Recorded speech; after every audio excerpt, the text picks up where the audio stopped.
Hello, Ultimate Hoops Nation. My name is Reid Nelson. This is Izzy Islam El Kafas, and this is This Week in Rec, Week 7. Summer. It's Islam.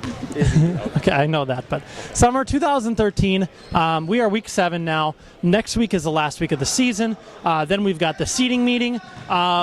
This season is buzzing around pretty nicely, isn't it? Yeah, it's been gone by really fast. Well, without the buys, now it's fast. So, big off season.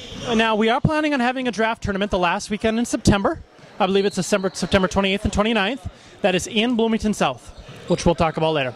All right, first topic of the night, them, THEM, them is 5-1. Their one loss coming against the Rebels, where they lost pretty handedly. I feel like we've had this 5-2. They were 7. They're 5-2, and they've lost to the Rebels and the Red Devils. Okay. And I feel like we've had this discussion before. Where are they going to end? Okay, now, let's put it this way. They play Showtime this week. Having some production difficulty. They play Showtime this week. Okay, they lose and they go 5-3. Where do you have them? So, I think Briggs has got it pretty close. I think he has them a little low. Here's the deal. Them has done it before. They did something similar to this. I think they went 7-1 or 6-2, and then they complained about their seed and they lost by like 50 in the first round or 4. It was embarrassing. They did it with Dynasty, the same thing. Went back before you even joined the league, and they got crushed by the Celtics by same thing, like 50 points. Records are based on schedule.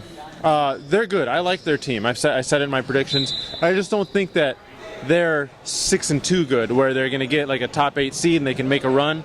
I think that they can put pressure on a lot of teams. I think they can upset a couple teams, but they're not making a deep run. I can see them being like a 13 seed at 5-3, but I just don't see how they're going to get much higher than that. They won't crack the top 10.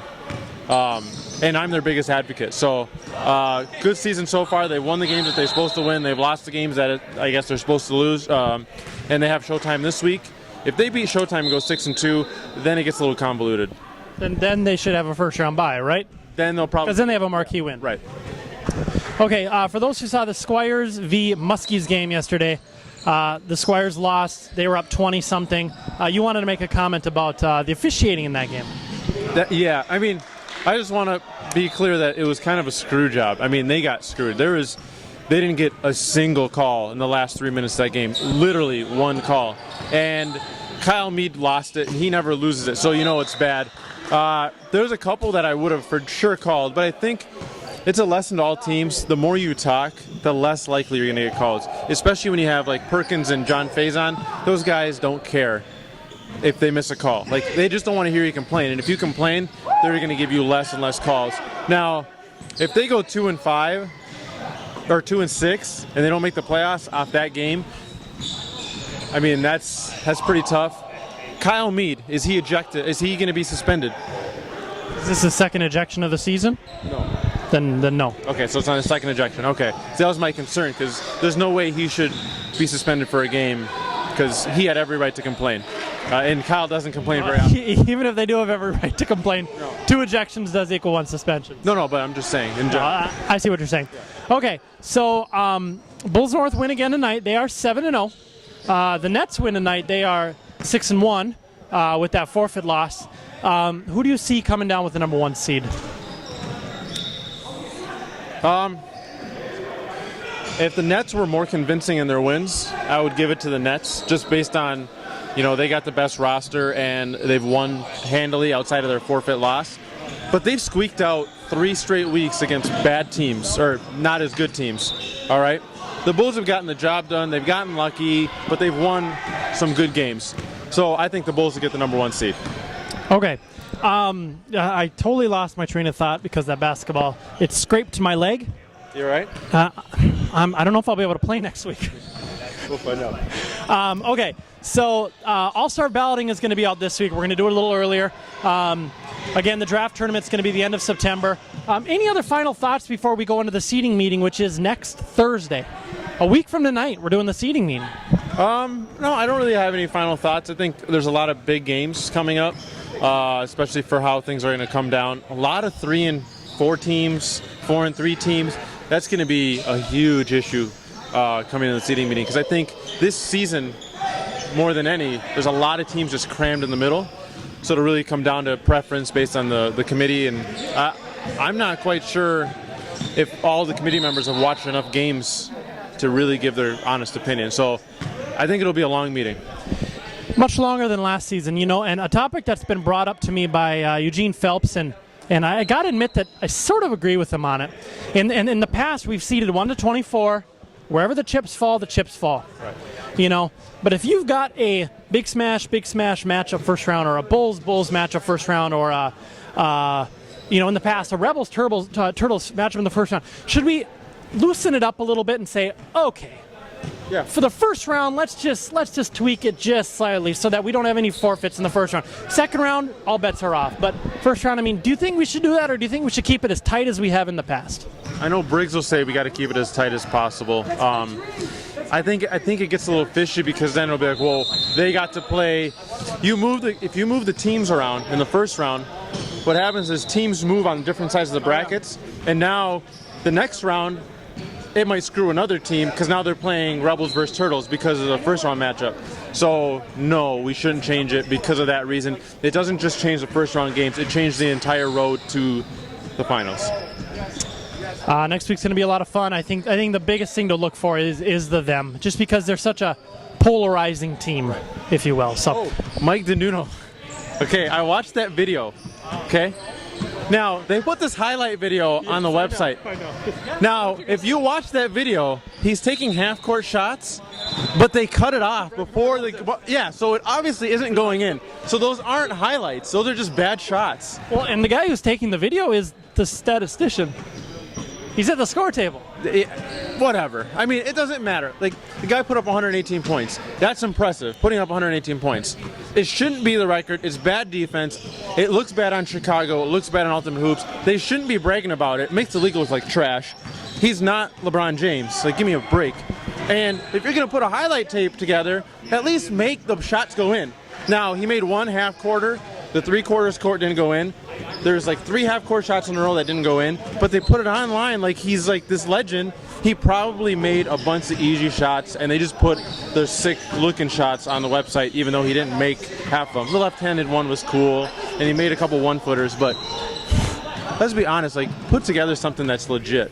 I'd like to see him on a Chicago All-Star team in Vegas. I think that'd be a lot of fun. Somebody mentioned that there was like six offensive something weird with the stats. Like, the stats are off. Way off, but then the statistician's like, oh, they're on. I'm pretty confident. It's like, no, they're off.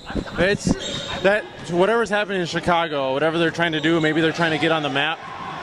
Whatever. All right, thank you. All right, we're gonna get Jason Briggs on the camera here real quick. We'll be right back with Jason Briggs. As promised, we're here with Jason Briggs, Ultimate Hoops Players Committee Rec Chairman. We're going to do a little game called Last Two In, Last Two Out. Seating committee meeting a week from tonight. Who are your last 2 teams in? Let's start with number 23 seed. Number 23, and this is just based on my prediction for next week, the winner of the Just Win Bombers game. And I think Just Win, if they show up with the same 6 they had against St. Paul last night, and the Bombers use the same spacing they did against them, Just Win will take that 23rd spot. 24, I had Killer Bees, but they lost to Callahan tonight. So despite the fact that they've been shellacked in a few games, I've got the Sonics at number 24. Now, the Bees are actually up right now over the club, which is noteworthy. Last team out, or first team out, excuse me. I keep saying that wrong. Number 25 seed is who? It'll be whoever's 2 and 6. So right now, I think the best 2 and 6 team will end up being the Squires, because I don't see them beating St. Paul. So they'll be number 25, and then I would have probably the Killer Bees. Even if they lose this week and then win next week, they would be number 26. It's them versus the Bombers at the 2 and 6 mark for 26 seed. Well, if Pig Smash loses to U.E.O.N.O next week, they'll be 2 and 6 as well. They'll be 2 and 6 as well, but right now I have you guys winning. As long as you have a full team, this 5-player crap's got to stop. That's a funny joke. Full team. We don't believe in that. And it's Pig Smash, right? Pig Smash. Pig Smash. Okay, so Real simple question. We got the undefeated Bulls, the 7-1 Nets, the 6-1 Nets, the 6-1 Rebels. Who's your number one seed? You forgot to mention the 6-1 Blue Horns. The 6-1 Blue Horns, who did a marvelously respectable, classy, anti-Casey Schonauer-esque job yesterday, going 4-4 against the bad boys, and still winning by what, 40? 48. 48? Yeah. Wow. And the reason I know that is because Izzy's prediction was a 48-point win. Did you guys plan that? No. Okay, so 1 through 4 out of those 4 squads. 1 through 4. The Nets' schedule has been just weak enough to compete with the Bulls North. I mean, they played one more quality team, so having the one loss despite being a forfeit, I can't push them up over the undefeated Bulls. Okay. And that's North Stars look pretty good tonight, so that's if the Bulls even get out undefeated. But right now I have Bulls 1, Nets 2, because I think the Nets are. I mean, their schedule's a little harder than the Blue Horns. We had a pretty easy schedule, but that's thanks to some good teams like the Squires and the Gorillas having bad records. So Nets 2, Blue Horns 3, Rebels 4. I actually have the Blue Horns at 1. Nice. Appreciate it. Even though I forgot that you guys are 6-1. All right, thank you all to Noops, Minnesota. We will see you next Thursday night, and we'll be broadcasting live. Hopefully the feed is really, really solid. So should be. Thank you. See you next week. See ya.